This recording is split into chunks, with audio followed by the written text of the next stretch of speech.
अब यहाँ तक आ ही गए हैं तो हमारे चैनल को सब्सक्राइब जरूर करें और नीचे दिए गए बेल आइकन को जरूर दबाएं ताकि हर खबर सबसे पहले पहुंचे आप तक।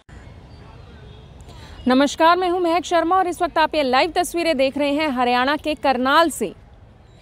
दोस्तों, 3 मई से हरियाणा में पूर्ण लॉकडाउन लगा हुआ है। हालांकि मैं 1 मई और 2 मई की बात करूं तो हरियाणा में कुछ जिलों में वीकेंड लॉकडाउन लगा था, लेकिन 3 मई से 1 हफ्ते का लॉकडाउन लगा था और उसके बाद वो लॉकडाउन बढ़कर आगे एक्सटेंड होता रहा और अब 17 मई से लेकर 24 मई तक ये लॉकडाउन इसी तरीके से लगा हुआ है। एक्सटेंड जो कि हो चुका था 3.0 लॉकडाउन है, सावधान हरियाणा महामारी अलर्ट के नाम से। लेकिन मैं आपको बताना चाहती हूँ आज लॉकडाउन 3.0 का चौथा दिन है, सिर्फ 3 दिन शेष हैं और अब हो सकता है कि 24 मई जो सुबह 5 बजे तक ये 3.0 लॉकडाउन लगा रहना है, हो सकता है अब ये लॉकडाउन खत्म हो जाए, हो सकता है अनलॉक की तैयारी शुरू हो जाए। क्योंकि मैं आपको बताना चाहती हूँ जो हरियाणा के उप मुख्यमंत्री हैं दुष्यंत चौटाला, उन्होंने ये बात कही है, उनके द्वारा ये जानकारी मिली है। उन्होंने ये कहा है कि 16%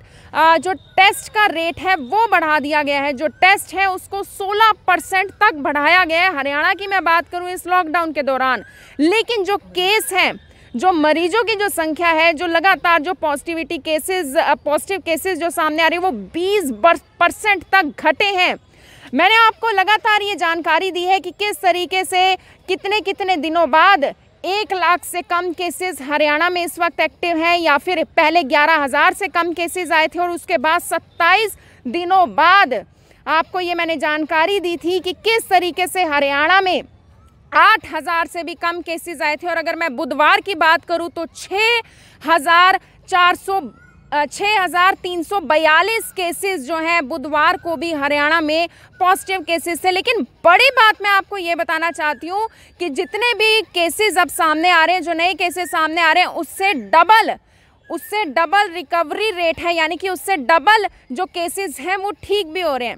अब मैं आपको जानकारी देना चाहती हूँ ये कि लॉकडाउन में नुकसान बहुत लोगों को हो रहा था, जैसे कि जो असेंशियल सर्विसेज जो लोग दे रहे थे, चाहे वो करियाने की दुकानें हो, जो असेंशियल जो दुकानें थी वो सभी के सभी खुली थी। चाहे मैं मेडिकल शॉप्स की बात करूं, करियानों की बात करूं, हलवाइयों को भी परमिशन दे दी गई थी कि वो शटर डाउन करके होम डिलीवरी कर सकते हैं। रेस्टोरेंट्स वालों को भी परमिशन दी गई थी होम डिलीवरी की। ढाबे वालों को भी होम डिलीवरी की परमिशन दी गई थी कि डाइनिंग अलाउ नहीं है, लेकिन उसके अलावा आप होम डिलीवरी ज़रूर दे सकते हैं। उसके अलावा भी किसानों को छूट दी गई थी, मंडियों में काम करने की छूट दी गई थी, रिपेयर वालों को छूट दी गई थी, ताकि जो लोग ट्रांसपोर्ट का भी काम करते हैं उन लोगों को भी दिक्कत ना आए। अगर उन लोगों की गाड़ी ख़राब हो जाती है तो वहाँ पर वो मैकेनिक के पास जा सकते हैं। उस समय में मतलब हर एक असेंशियल जो भी सर्विस जो भी व्यक्ति दे रहा है उसको, हर चाहे वो व्यापारी हो, किसी भी वर्ग से हो, हर किसी को छूट दे दी गई थी। लेकिन समस्या उन लोगों के लिए थी जिनकी दुकानें नॉन असेंशियल में आती थी, यानी कि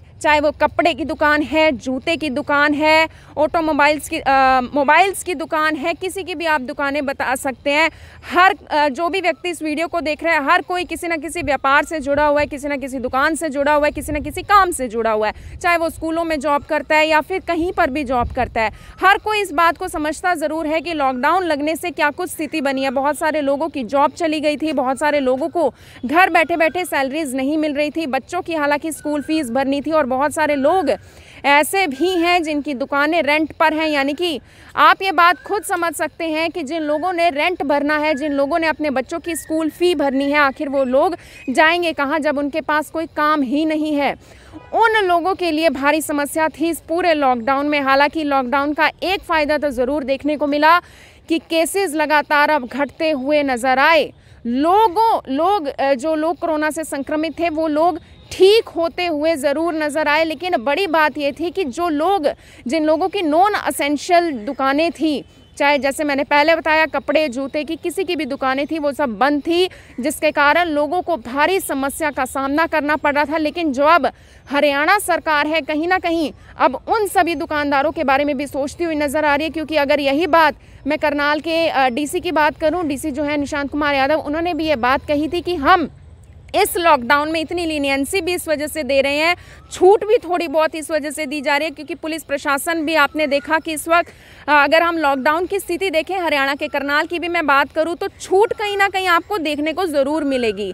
वो इस वजह से दी गई थी ताकि लोगों का रोज़गार बिल्कुल ख़त्म ना हो जाए, जो रेडी वाले हैं, फड़ी वाले हैं, उनका कारोबार बिल्कुल ख़त्म ना हो जाए, बिल्कुल वो भुखमरी से ना मर जाए। और यही कारण है कि करनाल में भी ऐसी स्थिति देखने को मिली कि एक तरीके से लॉकडाउन तो था लेकिन लॉकडाउन की जो पूरी की पूरी व्यवस्था होती है वो देखने को नहीं मिल रही थी।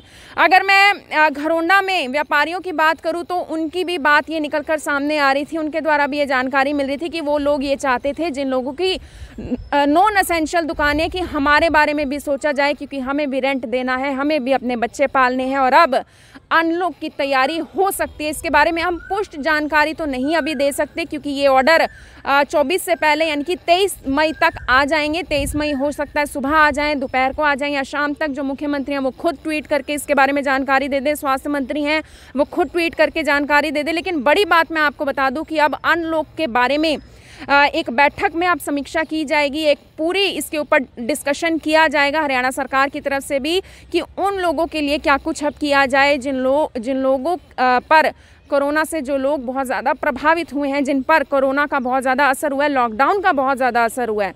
और इसी के चलते अब एक बड़ा फैसला ज़रूर निकल कर सामने आ सकता है। हो सकता है हरियाणा सरकार जल्दी ये फैसला ले ले कि अब अनलॉक की जो प्रक्रिया है उसको शुरू कर दिया जाए। आप सभी लोगों से अपील, इस वीडियो को देखें भी और इसे शेयर ज़रूर करें। आप देख रहे हैं IBN 24 में हूँ मैं शर्मा, हरियाणा के करनाल से आप सभी के साथ लाइव। धन्यवाद।